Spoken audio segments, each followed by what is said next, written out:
Supriya music Shankarpur channel को subscribe कर दे। दिल से बुलाया राकेश बिहारी आया। की को होई रे?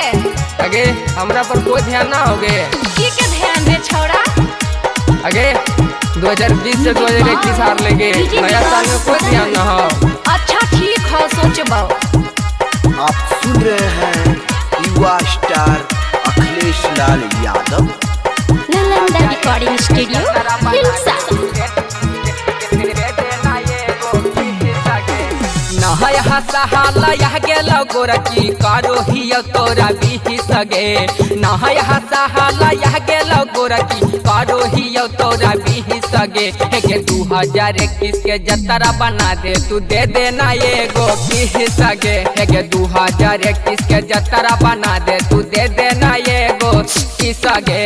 नहाय हसहाला यह गेलो गोरकी कारो हियो तोरा बिहि सगे।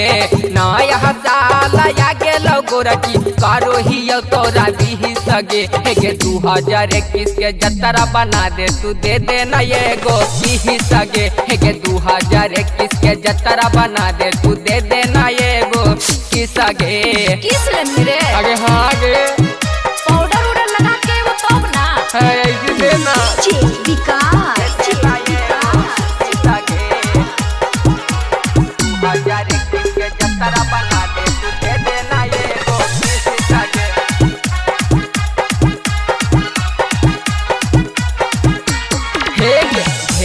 दिन से सुनाएंगे छौरी करो ही में सगे।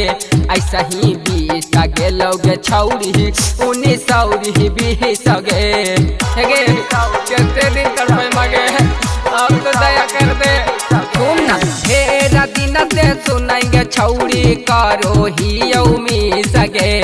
ऐसा ही भी सगे लोगे छौरी 19 और भी सगे।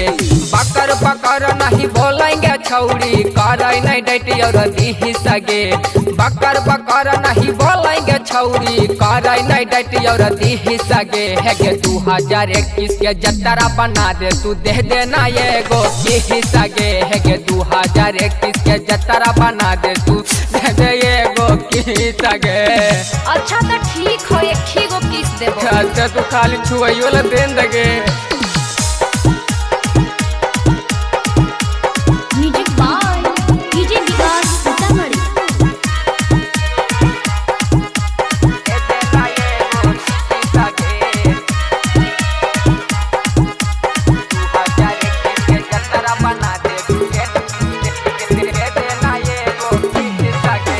राइटर या मनवा के छौरी देलही तू कहा डगे। जब से हम देखलियौ हमर बढ़ गेलौ हा डगे।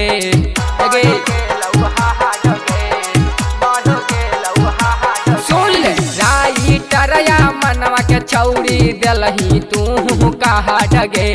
जब से हम देखलियौ हमारा बढ़ गेलौ हा डगे।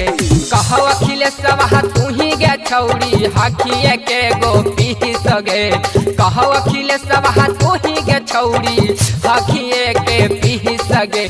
के 2021 के जतरा बना दे तू, दे देना बिहि सगे। के 2021 के जतरा बना दे तू, दे देना एगो बिहि सगे। नहाय हसहाला यह गेलो गोरकी कारो हियो तोरा बिहि सगे। नहाय हसहाला यह गेलो गोरकी कारो हियो तोरा बिहि सगे। के 2021 के जतरा बना दे तू, दे देना एगो बिहि सगे। के 2021 के जतरा बना दे तू, दे देना एगो बिहि सगे।